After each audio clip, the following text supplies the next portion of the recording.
এবার আমরা যাচ্ছি আমাদের সেকেন্ড টপিক, সেটা হচ্ছে কি জিনোম এবং হিউম্যান জিনোম প্রজেক্ট। প্রথমে আমরা দেখি জিনোম কি। কোন নির্দিষ্ট প্রজাতির জীবের হ্যাপ্লয়েড ক্রোমোজোম সেটে বিন্যস্ত সমস্ত জিনগুলোকে সমষ্টিগতভাবে জিনোম বলে।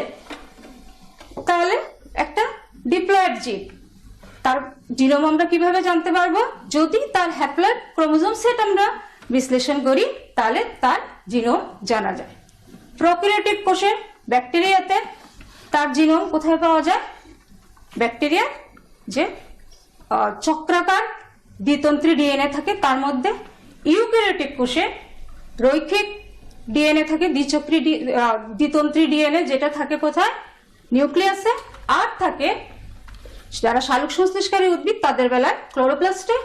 তাছাড়া সমস্ত কোষের উদ্ভিদ প্রাণী সবার বেলায় মাইটোকন্ড্রিয়াল ধাত্রের মধ্যে পাওয়া যায় জিনোম। তো জিনোমের আকার কিন্তু আবার সব প্রাণীর বেলায় সমান হয় না। সেটা যারা অনুন্নত তাদের বেলায় জিনোমের আকার থাকে সরল এবং দৈর্ঘ্যে ছোট। যারা যত বড় হয় উন্নত হয় সেই সমস্ত প্রাণীর বেলায় জিনোমের আকার দৈর্ঘ্যও বাড়ে এবং জটিলতা বৃদ্ধি পায়। তো জিনোমের জটিলতা কিসের উপর বৃদ্ধি পায়? দেখা গেছে কি কোনো জীবের ক্রিয়াশীলতা বা কার্যক্ষমতার উপর তার জিনোমের আকার বৃদ্ধি পায়। তো আর আরেকটা কি আছে, অভিব্যক্তির সঙ্গে ওইটা সম্পর্কিত। অভিব্যক্তির সাথে সাথে জীবের জিনোমের জটিলতা বৃদ্ধি পায়। এখানে দেখো একটা বায়োগ্রাফি, যে কিছু প্রাণীর নাম দেওয়া হলো, উদ্ভিদের নাম দেওয়া হলো, আর তার জিনোমের আকার দেওয়া হলো। ঠিক আছে, বিভিন্ন বেস জোড়া বা বেস পেয়ারে যেগুলো থাকে এগুলো দেওয়া হলো। তো মানুষের বেলায় দেখা যায় কি 24 রকমের ক্রোমোজোম থাকে। এই ক্রোমোজোমগুলিতে যে ডিএনএ এর বেস পেয়ার থাকে কি 3 × 10⁹ বেস পেয়ার। এই বেস পেয়ারে ডিএনএ জিন কত থাকে, কিভাবে সজ্জিত থাকে, এগুলো জানার উদ্দেশ্যে 1990 খ্রিস্টাব্দে তৈরি করা হয় কি একটা প্রকল্প। সেই প্রকল্পের নাম হলো হিউম্যান জিনোম প্রজেক্ট বা প্রকল্প। তো এই প্রকল্প তাহলে কাকে বলে আমরা দেখি, মানুষের জিনোম গঠনকারী ক্রোমোজোমে অবস্থিত ডিএনএ নিউক্লিওটাইডের সজ্জাক্রম, জিন সংখ্যা, জিন বিন্যাস ও তাদের অবস্থান নির্ধারণ অর্থাৎ জিন ম্যাপিং এর উদ্দেশ্যে যে আন্তর্জাতিক প্রকল্প বা প্রজেক্ট গ্রহণ করা হয়েছে তাকে হিউম্যান জিনোম প্রজেক্ট বলে। 2003 সালে মানুষের হিউম্যান জিনোম প্রজেক্ট সম্পূর্ণরূপে আবিষ্কার করা হয়ে গেছে। বিভিন্ন কতটা নিউক্লিওটাইড থাকে, এগুলো কিভাবে সজ্জিত থাকে সব আবিষ্কার হয়ে গেছে। দেখা গেছে মানুষের বেলায় 25,000 থেকে 30,000 মধ্যে জিন থাকে মানুষের। তো তাছাড়া আমরা দেখি কি এখন পর্যন্ত আবিষ্কৃত যত জীব আছে তার মধ্যে মানুষের জিনোম হচ্ছে সবচেয়ে উন্নত এবং জটিল। তোমরা তো জানো মানুষের 23 জোড়া ক্রোমোজোম থাকে, তার মধ্যে 22 জোড়াকে বলা হয় অটোজোম, 1 জোড়াকে বলা হয় সেক্স ক্রোমোজোম। তার মধ্যে XX মানে ফিমেল কে ইন্ডিকেট করছে আর XY মানে মেল। তাহলে জিনোম কি, জিনোমের হিউম্যান জিনোম প্রজেক্ট কি, এগুলো জানা গেল। তাহলে তার উদ্দেশ্য কি হিউম্যান জিনোম প্রজেক্টের? যেটা দিয়ে জিন ম্যাপিং, জিনের সজ্জা, বিন্যাস এগুলো সম্পর্কে জানা যায়, তার ডাটাবেস কালেকশন করা যায়, এটাকে সঞ্চয় করে রাখা যায়। যদি কারোর জিনের পরিবর্তনজনিত ত্রুটির কারণে কোনো রোগ সৃষ্টি হয় তাহলে সেই রোগটাও শনাক্তকরণ করা যায় এবং জিন থেরাপির মাধ্যমে তার ট্রিটমেন্ট করা যায়। তাহলে তোমরা কি খুব বলতে পারো যে মানুষের এরকম কোন রোগের নাম যেটা মানুষের জিনের ত্রুটির কারণে হয়? বলো। Sickle cell anaemia. Very good, বসো। তাহলে বুঝতে পেরেছো তোমরা? এবার আমরা যাচ্ছি আমাদের পরবর্তী ইন্টারেস্টিং টপিক, সেটা হচ্ছে ডিএনএ ফিঙ্গার প্রিন্টিং। কাকে বলে আমরা দেখি। প্রথম, যে জৈব প্রযুক্তিগত শনাক্তকরণ পদ্ধতিতে কোনো ব্যক্তির কলাকোষের নমুনা থেকে প্রাপ্ত ডিএনএ কে রেস্ট্রিকশন এন্ডোনিউক্লিয়াস নামক উৎসেচক দ্বারা খণ্ডিত করে সেই ডিএনএ খণ্ডগুলির দৈর্ঘ্য ও নিউক্লিওটাইড সজ্জা পরীক্ষা করা হয় এবং তার ভিত্তিতে কোনো ব্যক্তিকে অন্যদের থেকে পৃথকভাবে শনাক্ত করা হয়, তাকে ডিএনএ ফিঙ্গারপ্রিন্টিং বা ডিএনএ প্রোফাইলিং বলে। এটা 1985 খ্রিস্টাব্দে অ্যালেক্স জেফ্রিস আবিষ্কার করে ডিএনএ ফিঙ্গারপ্রিন্টিং। তাহলে তার উদ্দেশ্য কি? উদ্দেশ্য হচ্ছে যদি কখনো শবদাহ শনাক্তকরণ বা পিতৃত্ব মাতৃত্ব নির্ধারণের প্রশ্ন আসে, কোনো অপরাধী শনাক্তকরণের প্রয়োজন দাঁড়ায়, তখন এই ডিএনএ ফিঙ্গারপ্রিন্টিং পদ্ধতি ব্যবহার করা হয়। তো ডিএনএ ফিঙ্গারপ্রিন্টিং পদ্ধতিতে দেখো, আমরা জানি আমাদের যত সমস্ত বৈশিষ্ট্যগুলি আছে সমস্ত বৈশিষ্ট্যগুলো কিন্তু আমরা কোত্থেকে পাচ্ছি? আমাদের পিতা বা মাতা থেকে পাই। কিন্তু দেখো মজার জিনিস হচ্ছে কি, আমাদের ডিএনএ 99.9% যে অংশ, যেটাকে বলা হচ্ছে কি বাল্ক ডিএনএ, এই অংশগুলোর মধ্যে যে নাইট্রোজেনাস বেসের যে সজ্জা থাকে, নিউক্লিওটাইডের নাইট্রোজেনাস বেসের সজ্জা, সেগুলো কিন্তু প্রত্যেক মানুষের বেলায় একই রকম থাকে। এই বৈশিষ্ট্য, এই যে 99.9% অংশ থেকে আমরা একজন মানুষ থেকে আরেকজনকে আলাদা করতে পারি না। তাহলে বাকি রইল কি? বাকি রইল 0.1% অংশ, যেটাকে বলা হচ্ছে কি স্যাটেলাইট ডিএনএ। এই স্যাটেলাইট ডিএনএ এই 0.1% অংশেই নিউক্লিওটাইডের যে সজ্জাগুলো থাকে সেগুলো প্রত্যেক মানুষের বেলায় আলাদা থাকে, এবং এটাকে কাজে লাগিয়ে তৈরি করা হয়েছে ডিএনএ ফিঙ্গারপ্রিন্ট। তো এই স্যাটেলাইট ডিএনএ কে, তার মধ্যে যে এটিজিসি, জানো তো, অ্যাডিনোসিন, থাইমিন আর কি গুয়ানিন, সাইটোসিন, এভাবেই তো থাকে। এই এটিজিসির রেশিও, লেংথ অফ সিকোয়েন্স এবং এই নাইট্রোজেনাস বেসগুলি কতবার রিপিট করে, তাদের সজ্জা কতবার পুনরাবৃত্তি ঘটেছে, হ্যাঁ, সেটার উপর নির্ভর করে এটাকে দুটো ভাগে ভাগ করা হয়েছে। একটাকে বলছে মিনি স্যাটেলাইট, একটাকে বলছে মাইক্রো স্যাটেলাইট। তো এই যে ডিএনএ সজ্জা রীতি বারবার রিপিট করে, এটাকে বলা হয় কি VNTR, আর এটা থেকে ডিএনএ ফিঙ্গারপ্রিন্টিং বের করা হয়। বুঝতে পেরেছো? বলো VNTR এর ফুল ফর্ম। ভেরি গুড, বসো বলছি। তাহলে VNTR এর ফুল ফর্ম হচ্ছে কি ভেরিয়েবল নাম্বার ট্যান্ডেম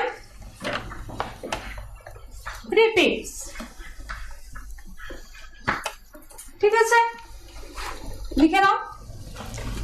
এবার আমরা যাচ্ছি কিভাবে এটা বের করা হয়, তাই না? তার টেকনিক। প্রথম দেখো, প্রথম কি হচ্ছে নমুনা সংগ্রহ, মানে যার ডিএনএ ফিঙ্গারপ্রিন্ট করতে হবে সেখানে তার কলাকোষ সংগ্রহ করে আনা হবে, এটাকে বলছে নমুনা সংগ্রহ। দ্বিতীয় পর্যায়ে কি আছে? ডিএনএ নিষ্কাশন, মানে কি করতে হবে? কোষের নিউক্লিয়াসে থাকে তো ডিএনএ, নিউক্লিয়াস থেকে ডিএনএ কে বের করে আনতে হবে। এটা কিভাবে করা হয়? হাই স্পিড রেফ্রিজারেটেড আল্ট্রাসেন্ট্রিফিউগেশন পদ্ধতিতে বের করে আনা হয়। এবার যাচ্ছি আমরা তৃতীয় স্টেপ, সেটাতে কি হচ্ছে ডিএনএ খণ্ডীভবন। ডিএনএ কে ছোট ছোট টুকরায় পরিণত করা হবে। কি দিয়ে পরিণত করা হবে? একটা উৎসেচক, তার নাম হচ্ছে রেস্ট্রিকশন এন্ডোনিউক্লিয়াস, দিয়ে ডিএনএ কে ছোট ছোট খণ্ডে পরিণত করা হবে। এবার হবে কি ইলেকট্রোফোরেসিস। তো মাঝখানে আমি এবার একটা কথা বলে নিই, ইলেকট্রোফোরেসিসের আগে আরেকটা স্টেপ অনেক সময় করতে হয়, সেটা হচ্ছে কি, সেটাকে বলা হচ্ছে কি যে ডিএনএ অ্যাম্প্লিফিকেশন, মানে তার সংখ্যা বাড়ানো। যদি দেখা যায় কালেক্টেড স্যাম্পল খুব কম, তখন কি করা হয়? ডিএনএ সংখ্যা বাড়ানোর দরকার হয়। আর এই ক্ষেত্রে কি করা হয়? PCR, মানে পলিমারেজ চেইন রিঅ্যাকশন পদ্ধতিতে ডিএনএ সংখ্যা বৃদ্ধি করা হয়। তারপর ইলেকট্রোফোরেসিস। ইলেকট্রোফোরেসিস হচ্ছে একটা ব্লক, ছবিতে তোমরা দেখতেই পাচ্ছ একটা ব্লক, এটার মধ্যে অ্যাগোনিস্ট জেল থাকবে, তার এক পাশে চিরুনি দিয়ে গর্ত করা অংশ থাকবে, ওই অংশে ডিএনএ দেওয়া হবে ঢেলে, ডিএনএ খণ্ডকগুলো, আর এই পাশে নেগেটিভ ইলেকট্রন যুক্ত করা থাকবে, ঠিক তার অপর দিকে থাকবে পজিটিভ ইলেকট্রন যুক্ত করা। আমরা জানি ডিএনএ হচ্ছে ঋণাত্মক ধর্মী, তো যেই মাত্র তড়িৎ প্রবাহ চালনা করা হবে সঙ্গে সঙ্গে কি হবে? ডিএনএ খণ্ডকগুলো এই দিক থেকে, মানে তার নেগেটিভ দিক থেকে পজিটিভ দিকের দিকে যাওয়া শুরু করবে। যে খণ্ডগুলো দৈর্ঘ্যে যত ছোট ওরা তত তাড়াতাড়ি যাবে, আর যেগুলো বড় সেগুলো ক্রমান্বয়ে পিছিয়ে পড়বে, মানে বড় থেকে ছোট এভাবে সজ্জিত হবে, এভাবে ছাপের মতো দেখা যাবে খণ্ডগুলো, সেগুলো একটা বলা হবে কি ব্যান্ড, এটা তৈরি হবে ইলেকট্রোফোরেসিস পদ্ধতি। ইলেকট্রোফোরেসিসের পর কি হচ্ছে? ডিনেচুরেশন। এবার ডিএনএ খণ্ডককে একতন্ত্রী বানাতে হবে, ডিএনএ দ্বিতন্ত্রী একতন্ত্রী বানাতে হবে। তো একতন্ত্রী বানানোর জন্য কি করা হবে? ডিএনএ কে একটা ক্ষারীয় রাসায়নিক দ্রবণের মধ্যে রাখা হবে। ক্ষারীয় রাসায়নিক দ্রবণে রাখলে ডিএনএ এর মধ্যে বর্তমান যে সজ্জাগুলি থাকে, যেমন এটা ডিএনএ, তার মধ্যে এ টি জি সি এগুলো সজ্জিত থাকে তো, এবং এগুলো দেখা গেছে কি হাইড্রোজেন বন্ধনী দ্বারা যুক্ত থাকে। তখন কি হবে, ক্ষারীয় মাধ্যমে রাখলে হাইড্রোজেন বন্ধনীগুলো ভেঙে যাবে। হাইড্রোজেন যদি বন্ধনী যদি ভেঙে যায় তাহলে কি হবে, ডিএনএ আর দ্বিতন্ত্রী থাকবে না তো, ডিএনএ হয়ে যাবে তখন একতন্ত্রী। তো এই একতন্ত্রী ডিএনএ পাওয়া গেল। তো একতন্ত্রী ডিএনএ কে এবার কি করা হবে, সাউদার্ন ব্লটিং পদ্ধতি। সাউদার্ন ব্লটিং পদ্ধতিতে আবার একটা ব্লকের মধ্যে নিয়ে সাউদার্ন ব্লটিং করে এটাকে নাইট্রোসেলুলোজ মেমব্রেনের মধ্যে তুলে আনা হবে। পরবর্তীতে রেডিওঅ্যাক্টিভ ডিএনএ প্রোবের মধ্যে দেওয়া হবে, একটা বাথ নেওয়া হবে, বাথের মধ্যে ডোবানো হবে। ডোবানো হলে তারপর কি হবে, এটা যে দ্বিতন্ত্রী হয়ে যাবে, এবার হাইব্রিডাইজেশন হবে। দ্বিতন্ত্রী হলে ডিএনএ এর মধ্যে, আগে তো একতন্ত্রী হয়ে গেছিল, এবার হবে এটা দ্বিতন্ত্রী। দ্বিতন্ত্রী কিভাবে হবে, ওই যে রেডিওঅ্যাক্টিভ ডিএনএ প্রোব ছিল তার মধ্যে একতন্ত্রী ডিএনএ গুলো, নাইট্রোসেলুলোজ মেমব্রেনে যে একতন্ত্রী ডিএনএ গুলো ছিল সেগুলো তার পরিপূরক যে এটিজিসি যা থাকবে পরিপূরক সজ্জাগুলির সঙ্গে মিলিত হবে, মিলিত হয়ে ডিএনএ হয়ে যাবে দ্বিতন্ত্রী। দ্বিতন্ত্রী ডিএনএ কে এবার কি করা হবে, এটাকে দেখো পরবর্তী পর্যায়ে বাফার দ্রবণে ধৌতকরণ, এটাকে একটা বাফার দ্রবণের মধ্যে ধুয়ে নেওয়া হবে। ধুলে কি হবে, বাফার দ্রবণে ধৌতকরণের ফলে দেখা যাবে কি যে দ্বিতন্ত্রী ডিএনএ গুলো নাইট্রোসেলুলোজ মেমব্রেনে আটকে ছিল সেগুলো আটকে থাকবে, আর একতন্ত্র যেগুলো ছিল সেগুলো ধুয়ে যাবে। কারণ আমাদের দরকার শুধু তো দ্বিতন্ত্রী ডিএনএ, মানুষের তো ডিএনএ দ্বিতন্ত্রী, তাই না, একতন্ত্রী তো দরকার নেই। এগুলো ধুয়ে নেওয়া হবে এই পদ্ধতির মাধ্যমে। তো ধুয়ে নেওয়ার পর এবার এটাকে অটো রেডিওগ্রাফি করা হবে, একটা এক্সরে ফিল্মের উপর তুলে আনা হবে। এক্সরে ফিল্মের উপর তুলে আনলে পরে ডিএনএ এর মধ্যে দাগগুলো জাগবে, কিন্তু এই দাগগুলো দেখা যাবে না। দেখার জন্য কি করা হবে, এটাকে তখন কি করা হবে, এটার মধ্যে ফটোগ্রাফি নেওয়া হবে। তো ফটোগ্রাফি নিলে পরে আমরা কি দেখবো, দাগগুলো স্পষ্ট হয়ে উঠবে, তখন দৃশ্যমান হবে। তখন আমরা দেখবো এরকম কতগুলো ছাপ দেখা যায়। তো এটা হচ্ছে ডিএনএ ফিঙ্গারপ্রিন্ট। তো এবার আমরা যাই, তাহলে এই ফিঙ্গারপ্রিন্ট নিয়ে কিভাবে অপরাধী শনাক্তকরণ করা যায়। দেখো এখানে ডিএনএ স্যাম্পল ফ্রম সাসপেক্ট 1, 2, 3 মানে 3 জন ব্যক্তি যাদের সন্দেহ করা হয়েছে তাদের থেকে ডিএনএ নেওয়া হলো, নিয়ে তাদের ফিঙ্গারপ্রিন্ট আলাদা আলাদা ভাবে বের করা হলো। আর যেখানে মানে যে সাসপেক্টেড পারসন যে ছিল তার ডিএনএ মানে ক্রাইম সিন থেকে যেটা কালেক্ট করা হয়েছে তার ডিএনএ পর্যবেক্ষণ করা হলো। এবার তোমরা বলো তো কোন ডিএনএ প্রিন্টের সাথে ক্রাইম সিনের ডিএনএ মিললো? 2 নম্বর। ভেরি গুড, বুঝতে পেরেছো সবাই? বসো। তাহলে এখানে সাসপেক্টেড পারসন 2 হচ্ছে কি ক্রিমিনাল। তো এই পদ্ধতির মাধ্যমে আমরা ডিএনএ ফিঙ্গারপ্রিন্টিং করে অপরাধী শনাক্তকরণ করা যায় বা অন্য যে কাজে ব্যবহার করা যায়। কিন্তু বললাম আগে আমি তোমাদেরকে, বুঝতে পেরেছো সবাই ডিএনএ ফিঙ্গারপ্রিন্টিং কি, কেন ব্যবহার করা হয়?